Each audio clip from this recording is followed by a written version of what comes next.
Welcome to another video in series 2, and today we're going to be looking at combining pictures, text and quick links to create quick access links for users.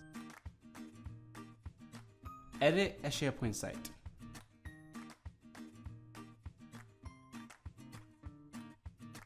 Create a new column for your SharePoint site. In this option, we're going to go with the 3 columns. Select the image webhook and upload an image.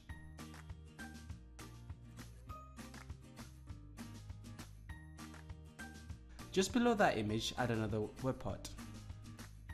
Select text. Paste in or write down the text that you want to add. Customize the text however you would like.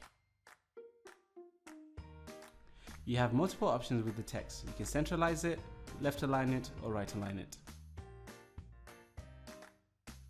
After that, add a quick link. Select a link for the relevant image and text.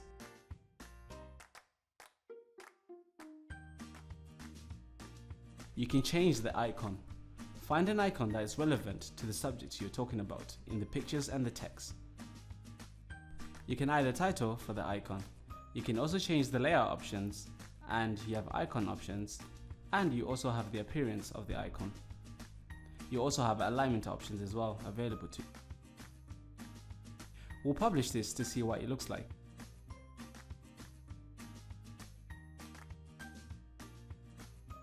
We're happy with the look of this, and we're going to replicate the same technique across the 2 other boxes that are left in this layout.